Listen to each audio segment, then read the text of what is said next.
हरियाणा विधानसभा चुनाव में गड़बड़ करने वाले अधिकारियों पर सरकार जल्द ही एक्शन ले सकती है। शुरुआत जिले के एसपी और डीसी के तबादलों से होगी। बदलाव के मूड में दिख रही प्रदेश की नई सरकार दिवाली के बाद ये कार्रवाई कर सकती है। सूत्र बताते हैं कि इसको लेकर सीएम नायब सैनी की निगरानी में सूची तैयार हो रही है। इसके अलावा 31 अक्टूबर को ही मुख्य सचिव टीवीएसएन प्रसाद भी रिटायर हो रहे हैं। ऐसे में उनके जाने के बाद अफसरशाही में बदलाव होने की पूरी संभावना है। सूत्रों ने यह भी बताया कि हरियाणा विधानसभा चुनाव के दौरान सरकार को कई अफसरों व कर्मचारियों की ओर से चुनाव में गड़बड़ करने की सूचना मिली थी। इनमें कई जिलों के डीसी, एसपी, एसडीएम और डीएसपी रैंक तक के अधिकारी शामिल थे। इतना ही नहीं, चुनाव में इन्होंने दूसरे दलों के नेताओं को लाभ पहुंचाने की कोशिश भी की थी। सरकार के पास विधायकों व जिला अध्यक्षों के जरिए ऐसे अफसरों व कर्मचारियों की एक रिपोर्ट पहुंच चुकी है।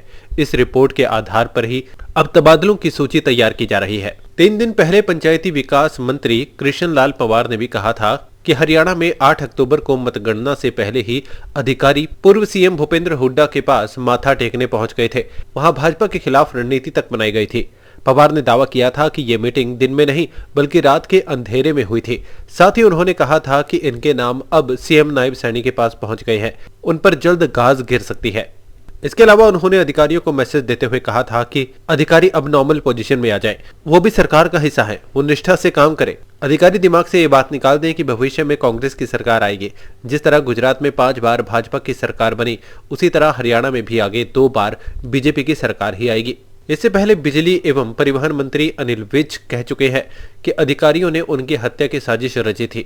विज ने सीधे डीसी पार्थ गुप्ता पर आरोप जड़े थे। विज ने कहा था कि मुझे 2 जगह जनसभा करने जाना था। मुझे लगता है कि वहां मुझे मरवाने की साजिश थी ताकि मैं अंबाला कैंट से 6 बार चुनाव जीतकर 7वीं बार चुनाव हार जाऊं। विज ने डीसी से पूछा था कि उनका जिन 2 जगहों पर विरोध हुआ वहां क्या कार्रवाई की।